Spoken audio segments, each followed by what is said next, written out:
Posted by you/thrower and non-sec. So, there's this guy, 50-ish M, who works at a different company in the same business building as mine. Whenever a woman happens to be arriving at a doorway at the same time as him, he blocks the doorway by leaning against one side and extending his arm across it. He never says anything, just does this eye contact smile thing for maybe 3 seconds, and then allows us to go through. To be clear, he's forcing you to duck under his armpit to get through.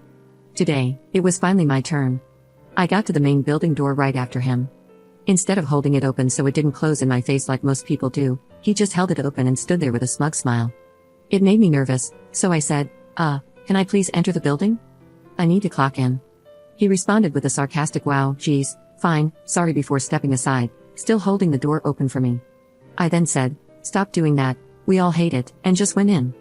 As soon as I turned the corner from the lobby, I half ran to the stairwell so I wouldn't have to share the elevator with him. I don't even know what firm he works for. According to my closest co-worker, HR won't do anything because he's not our employee. Edit. A male colleague helped us figure out which company he works for by following him up the elevator when he was coming back from lunch. It turns out it's a law office on a higher floor. Another co-worker took one of your suggestions and wrote an email to the building's management office. I went to my department manager and carefully asked if, in a situation like this, I should report it to our own HR.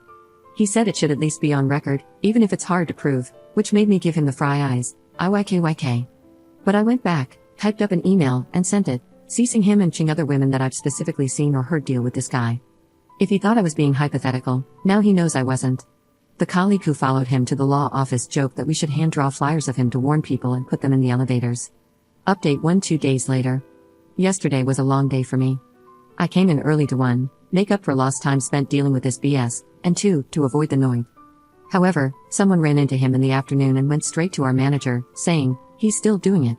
So, as far as yesterday goes, not much has changed. It's only been a day. I got asked, who does he look like? More than once, so I asked around which celebrity we thought he most resembles. We all agreed he looks like the jump to conclusions guy from the movie Office Space. It's true, except he's a lot taller, over 6 feet at least. Thank you so much for all your support and suggestions. I've never been advised about pepper spray so much. I do carry it, but the one time I had to use it, it got in my eyes too, so it's become more of a last resort tool. I told everyone in the bullpen about whipping out our phones and taking a picture or video, including those who might notice from a distance. In the moment, I think a lot of us kind of freeze up. I did, so having a plan of action ahead of time really helps.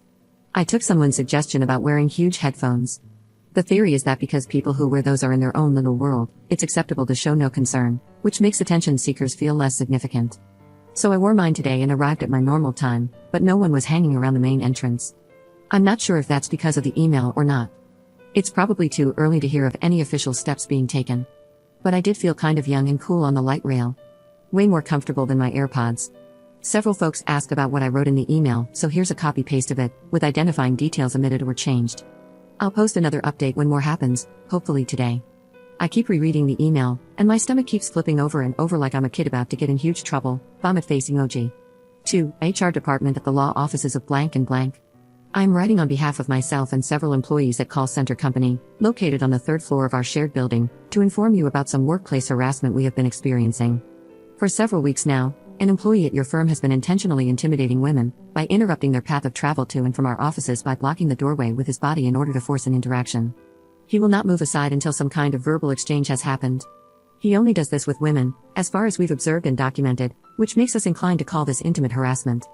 This behavior is of course unacceptable. This individual creates a very uncomfortable work environment, despite being in different organizations on different floors. He will often be the first interaction of the day, as he seems to linger around the main building lobby and entrance in the mornings. He will also do this with the elevator doors by stalling them from closing or blocking access to the button panel.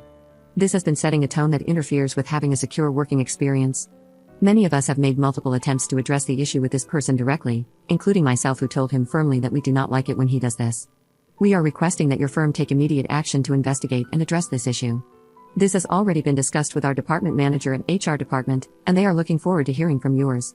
I have CC'd them on this email, as well as the XYZ Plaza building manager. It is fair to assume that with 6 different organizations sharing the same building, our employees are not the only ones experiencing this. Please inform us when Call Center Company can expect to see the results of your investigation, and what measures will be taken to ensure that this type of behavior does not happen again in the future. We hope that this issue can be resolved quickly, and that appropriate actions will be taken to ensure that all employees working in XYZ Plaza feel safe and respected as we all make our way to and from our offices. Sincerely with gratitude, Up. Okay, I have to get back to work. I will update later on. Update 6 days later. Oh boy, I've never gotten this much traffic from a post before. Mostly, it's been positive, with all the support, suggestions, input, and reminders I've received over the last several days. So many comments have helped me turn my anger into power. I've been riding a high from them and from that email. I've never done anything like that before, and I'm so appreciative of the support and validation that I did the right thing. Here's how the week has been going. Monday, no one saw the Noid, which is what I've been calling him. I arrived 15 minutes early just in case. I was afraid he would confront me, angry because he'd gotten in trouble. But no, the lobby was empty, and I was the first person to arrive at the office that day. Later, when I was in the break room, a colleague who sits in the bullpen near me said, "This is the first time in months I haven't had to deal with him in some way or another." Tuesday, still no Noid sightings. I asked around. I haven't even seen his car in the lot. Did he get fired? It was super busy that day, and I was pretty much glued to my desk, so I didn't have time to meet with my manager or do anything besides shooting him a quick, "Hey, any response?" via Teams before I left for the day. I didn't want to be pushy, but I really wanted to know. Yesterday, Wednesday, mid-morning, a few women, including myself, were asked to meet with HR separately. I learned that the law offices of blank and blank's HR rep emailed a response to my email directly to them and my manager on Monday, without CCing me on it, which made me feel some kind of way, but whatever. The Noid is not an attorney but a paralegal, and he is on voluntary leave for the week. I asked if the response email could be forwarded to me, but I was told that policy prevents HR from disclosing any disciplinary actions that might have been taken against him. Then I had to write a short statement describing my specific encounter. I hate how, in words, it doesn't look like a big deal, but I was assured that it is. A bunch of us went out for cocktails after work, and I got to hear what others wrote in their statements, like how he sometimes followed them to their cars trying to talk to them, or how he would stand in the elevator doors, preventing them from closing until they said please. Just EU. Today, Thursday, I just got here, and still no Noid. We are all hungry to know what happened, if he got fired, transferred, or something else. No one has been told anything except that he chose to take some days off. Maybe this is the law office protecting themselves, I don't know. The thing I'm most afraid of is if he comes back, will he be hostile or retaliate in some way, and I'll have to be brave again and report it. I wish we had a spy in their office. I'm sorry I don't have more for you. It's kind of anticlimactic, I know. I promise that if I find out what actually happened to him, I will let you all know. Or if he reappears, I'll loop you all in. Edit. I'm getting a frame for that email for my apartment.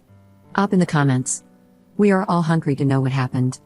I think I mentioned in the original post that another coworker emailed the management at the law office, but she wasn't one of the people who joined us for drinks.